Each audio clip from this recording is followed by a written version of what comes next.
السلام علیکم۔ آج ہم ایک بہت ہی دلچسپ نقطے پر غور کر رہے ہیں، یہ کہ دنیا میں زمانے کے لحاظ سے آخری ہونے کے باوجود آخرت میں اولیت کا مقام کیسے؟ تو آج ہماری گفتگو کا مرکز رہے گی وہ حدیث مبارک جو حضرت ابو ہریرہ اور حضرت حذیفہ رضی اللہ عنہما سے مروی ہے۔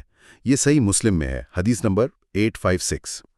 ہمارے پاس اسی حدیث کی وضاحت پر ایک اقتباس بھی ہے جس پر ہم بات کریں گے۔ مقصد بس یہ سمجھنا ہے کہ یہ جو آخری امت ہے اسے قیامت کے دن اولین ہونے کا شرف کیوں مل رہا ہے؟ کیا مطلب ہے اس کا؟ آئیے ذرا اس کو کھولتے ہیں۔ جی، حدیث کے الفاظ بہت واضح ہیں۔ نحن الآخرون من اہل الدنیا والاولون یوم القیامت المقدی لہم قبل الخلائق۔ مطلب یہ کہ ہم دنیا والوں میں زمانے کے حساب سے تو سب سے آخر میں آئے ہیں، لیکن قیامت کے دن مرتبے میں سمجھے سب سے اول ہوں گے اور ہمارا فیصلہ بھی تمام مخلوقات سے پہلے ہوگا۔ اچھا، یہ تو واقعی بڑی دلچسپ بات ہے۔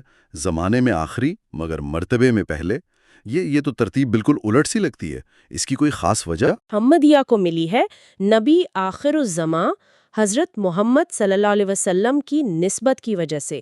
چونکہ آپ صلی اللہ علیہ وسلم تمام انبیاء کے آخر میں تشریف لائے، لیکن آپ کا مقام سب سے بلند ہے، تو اسی نسبت اور برکت سے آپ کی امت کو بھی دنیا میں آخر میں آنے کے باوجود آخرت میں یہ خاص اولیت عطا کی گئی ہے۔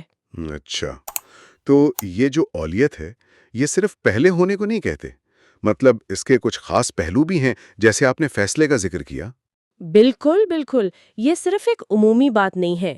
اس اولیت کے کئی مظاہر ہوں گے، جیسے ایک تو یہ کہ قیامت کے دن اس امت کو دوسری امتوں کے مقابلے میں زیادہ عزت و تکریم ملے گی، ایک خاص مقام ہوگا۔ دوسرا، حساب کتاب کے معاملے میں پہل ہوگی، مطلب ان کا حساب پہلے لیا جائے گا۔ یعنی محاسبہ پہلے ہو جائے گا۔ جی، اور تیسرا جو کہ بہت ہی بڑا اعزاز ہے وہ یہ کہ جنت میں داخل ہونے والی بھی یہ پہلی امت ہوگی۔ سبحان اللہ، یعنی دنیا کی یہ زمانی تاخیر وہ آخرت میں ایک طرح کی سبقت میں بدل رہی ہے۔ یہ تو سمجھ میں آتا ہے کہ اس کا تعلق براہ راست نبی کریم صلی اللہ علیہ وسلم کی ذات مبارکہ سے ہے۔ آپ نے بالکل صحیح پکڑا، یہ نسبت ہی اصل بنیاد ہے۔ اور دیکھیں، یہیں سے ایک اور اہم بات نکلتی ہے جس کا ذکر ماخذ میں بھی ہے، وہ یہ کہ اتنے بڑے اعزاز کا، اتنی بڑی نسبت کا ایک حق بھی تو ہوتا ہے نا۔ حق؟ کس طرح کا حق؟ مطلب یہ کہ یہ صرف ایک سٹیٹس نہیں ہے جو بس مل گیا، اس کی قدر کرنی ہے، اس کا تقاضا پورا کرنا ہے۔ ماخذ اشارہ کرتا ہے کہ اس نسبت کی قدردانی یہ ہے کہ ہم مطلب امت کے لوگ غیروں کی ان کی بیہودہ رسومات کی پیروی نہ کریں، بلکہ اس کے بجائے نبی کریم صلی اللہ علیہ وسلم کی سنتوں کو، آپ کی تعلیمات کو اپنی زندگی میں لائیں۔ یہ بات تو بہت گہری ہے۔ یعنی ایک طرف تو یہ خوشخبری ہے ایک عظیم مقام کی، لیکن ساتھ ہی ایک ذمہ داری کا احساس بھی دلایا جا رہا ہے کہ بھئی اگر یہ مقام ملا ہے تو اس کے مطابق زندگی بھی گزارنی ہے۔ یہ نہیں کہ بس نام کے مسلمان ہوں اور کام وہ دوسروں جیسے ہوں۔ یقیناً یہ نسبت ایک امانت ہے، اس کا احساس ہونا چاہیے۔ یہ ہمیں سوچنے پر مجبور کرتا ہے کہ ہماری روزمرہ زندگی کیسی ہے، ہمارے عقائد، اعمال، ہماری ترجیحات، کیا وہ اس عظیم نسبت سے میل کھاتی ہیں؟ صرف یہ جان لینا کافی نہیں کہ ہم آخری امت ہیں اور اولین ہوں گے۔ اصل بات یہ ہے کہ اس حقیقت کو ہم اپنے کردار میں، اپنے عمل میں کیسے ڈھالتے ہیں۔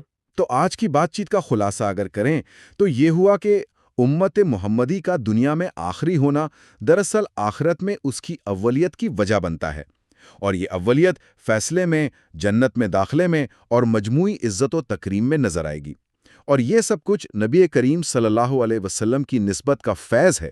جی بالکل، یہی نچوڑ ہے، اور یہیں سے نا ایک اہم سوال ذہن میں آتا ہے جو شاید ہر سننے والے کو سوچنا چاہیے۔ جی، کیا سوال؟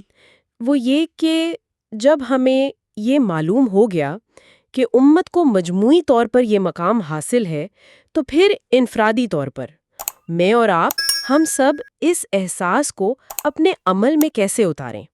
مطلب اپنی زندگی کو کیسے ایسا بنائیں کہ ہم واقعی اس دن اس اجتماعی شرف کے ساتھ ساتھ انفرادی طور پر بھی سرخرو ہو سکیں۔ یہ ایک نقطہ ہے جس پر شاید ہمیں مزید غور کرنا چاہیے۔